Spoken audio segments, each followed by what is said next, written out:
Welcome back, class. Let's begin our conversation on Edward Titchener and structuralism. We're sort of being a compare-contrast comparison to Wundt and Titchener. We'll look at what is structuralism and psychology. We'll then talk about functionalism, sort of previewing this idea that we'll focus on in a couple of chapters from now and comparing it to structuralism as it is often done.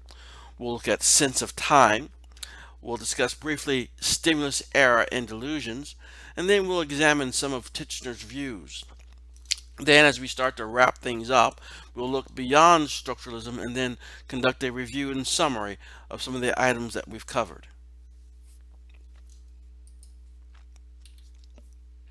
Wundt and Titchener. As we've talked about when it comes to Wilhelm Wundt, he is credited with starting the academic discipline of psychology when he opened up those labs to exclusively study experimental psychology. He was focused on the organization of elements through apperception. He saw the mind as having the power to organize mental elements voluntarily. And the voluntarily is the focus here. The whole idea was we as humans has volition to focus on things in our perceptual field.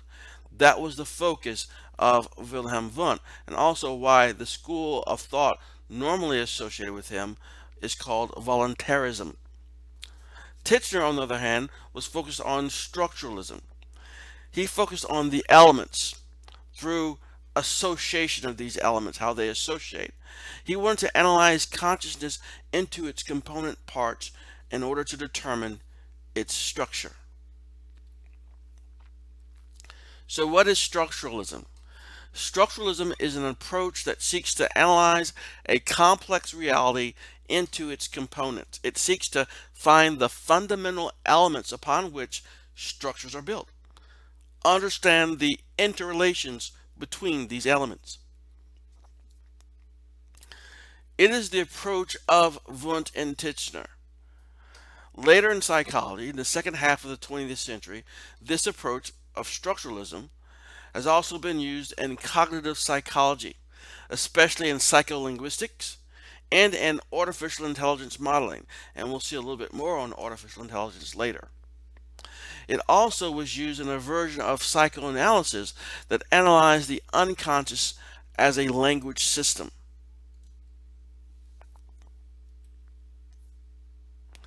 Structuralism versus functionalism. Functionalism looks primarily at the role of behaviors and how these behaviors and thoughts play in our survival. How do they function? It does not ask the question of the composition of thought or behavior.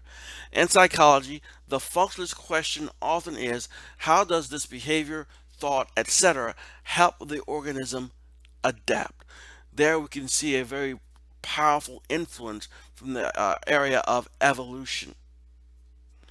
In addition, we'll compare a little bit later how functionalism leads to other areas in schools of thought as well.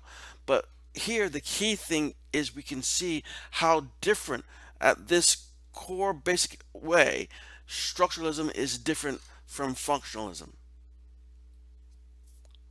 Now, the subject matter of psychology for Titchener was in various areas, but for Titchener, it's about conscious experience, what the person is consciously experiencing from the perspective of the person who is doing the experiencing.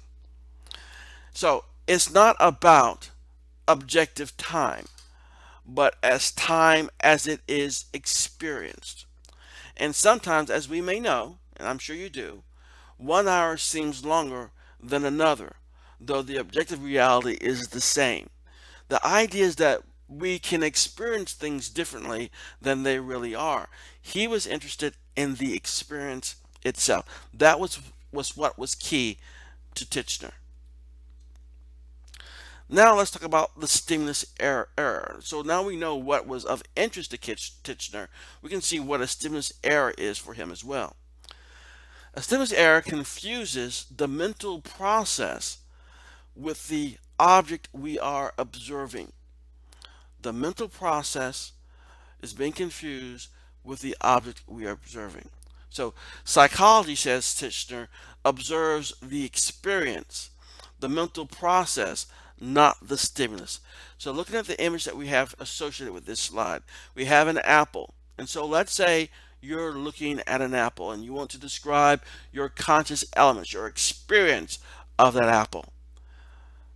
What you do is you look at the conscious elements. You may use terms such as crisp, cold, or sweet. But if you went and said apple, you are committing a stimulus error. It's not about the apple. It's about the things that you are experiencing, the conscious elements that you are experiencing. When you talk about apple, you are doing a lot more than that. You are perceiving, you are mediating, you're adding to it. And they don't want that to happen when you're looking at the conscious elements. The elements should stand by themselves. So let's talk about another way we can look at stimulus error by observing illusions, and one that we've all experienced one way or another. Okay, so it's a good way to differentiate between the object and the mental experience. Look, for example, at the moon illusion. The moon appears bigger on the horizon. You may have noticed that sometimes you look out over your shoulder and you see the moon and it seems rather huge. That's an illusion compared to the moon that you see when it seems to be high in the sky in the vast darkness of space.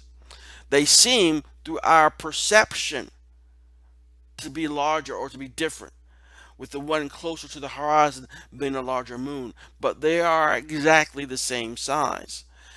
Okay, the idea here is that we are confusing our perception here. Our perception tells us one thing, all right, but the reality is totally something different. So this is a stimulus error. We are perceiving something that is actually not accurate or there. Now, when we look at some of Titchener's views, he was into looking at reducing the complex. Titchener started with a complex experience and tried to reduce it into smaller parts, into its conscious elements, whereas Wundt tried to make a synthesis from smaller parts. A mechanistic view. Titchener thought observers could operate like machines. They were like measuring instruments. Similarly, people were viewed as machines, elements combined automatically.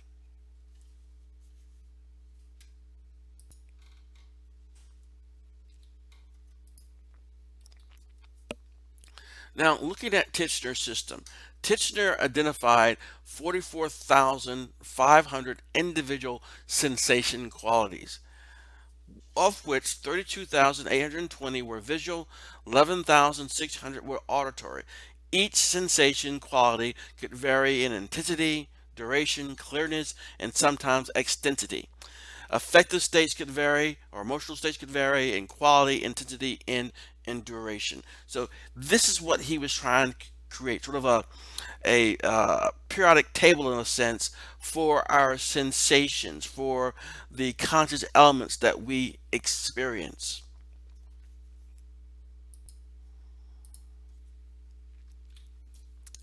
So he was at one point moving toward phenomenology, an approach that concentrates on the study of conscious and objects of direct experience.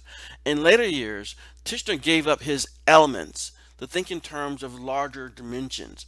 By 1920, he was shifting toward a more phenomenological approach, and that may be where he would have ended up had he not died in 1927.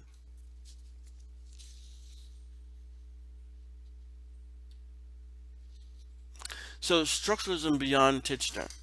Titchener's view of structuralism was not very sophisticated in the sense that he was not reflecting upon the nature of structure itself, but upon the relation of terms with each other. Other structures built systems and think more carefully about the relationship of the elements with each other than he did. So, Titchener and women. Titchener displayed conflicting behaviors toward women. We talk about this primarily because we're now talking about the early days of psychology. We have already established the academic discipline of psychology by establishing that laboratory at the university. And now we're seeing people like Edward Titchener, who studied under him, going out and starting their own areas of focus. So Titchener displayed some behaviors toward women that were very progressive in a way and very accepting. He would not allow them, however, even though he accepted them into his program, he did not allow women to join his group, the experimentalists. However, his first doctoral candidate was Margaret F. Washburn, who was the first woman to receive a PhD in psychology. Structuralism's goals and methods. The goals of psychology were the determination of the what, how, and why of mental life. The what was learned through introspection, the cataloging of the basic mental elements that make up conscious experience. The how was answered by the question of how the elements combined. The why involved the neurological correlates of mental events. He only sought to describe mental experience or the structure of the mind. And of course, that is why this particular school of thought was called structuralism, because he only sought to describe mental experience or the structure of the mind. And again, because of what he sought to do and how he saw this particular school's mission was, that's had some limiting effects on the longevity of structuralism as a school of thought. So Titchener's process of introspection, more complicated and required more of the subject than Wundt's. Introspection in Titchener's laboratory required the subject to describe the basic, raw, elemental experiences which form our complex cognitive experience. He wanted sensations, not perceptions. He wanted the cold, the crisp, not the apple. So he wanted sensations, not perceptions. If in the report the subject responded with the name of the object rather than the elemental aspects of the stimulus, the subject again committed a stimulus error. Titchener on mental events. Elements of consciousness, the mind, were sensations, elements of perceptions, images, elements of ideas, and affections, elements of emotions. The elements could be known only by their attributes. Attributes of sensations and images were quality, again, intensity, duration, clearness, extensity, and for affections could be have the attributes of intensity and duration. Titchener did not agree with Wundt's tri-dimensional theory of emotion. Emotions were described in terms of one dimension, either the pleasantness or unpleasantness of that particular emotion. Law of contiguity. He described how the elements combine by using the law of contiguity as many others had done before. Then we have the context theory of meaning. What gives meaning to sensations is called the context theory of meaning. What gives sensations and events meaning is the images and events with which the sensation has been associated contiguously within the past. So these associations form a core or a context so that they give it some sort of meaning. The neurological correlates of mental events. He believed that the physiological processes provide a continuous substratum that gives psychological processes a continuity they otherwise would not have. Although the nervous system does not cause mental events, it can be used to explain some of their characteristics. So that is structuralism in a sense. So what led to its decline? The decline of structuralism was inevitable as people began to question the use of introspection as a viable method in research. And this is usually what is talked about in most introductory psychology textbooks when they mention the decline of structuralism. It was this reliance upon introspection. Other factors which contributed to its decline was the development of the study of animal behavior. If we're studying animals, if the study of animals has legitimacy, we cannot ask them to utilize introspection because of the lack of the ability to communicate. Then we have the lack of interest in practical implications on the part of structuralists. So they were not interested in using what they were doing, their work, to apply it in any practical way whatsoever. It wasn't going to be used as a tool to better people's lives, to make them be more happy or more pleased with their state of existence. This was not the goal of the structuralists. And because it did not have any practical implications or applications, it sort of also declined as well. And then, of course, we have the development of behaviorism and objective methods of research. These were just very contradictory to the whole idea of structuralism. So these things all combine to see the decline of structuralism, or in a way, its death.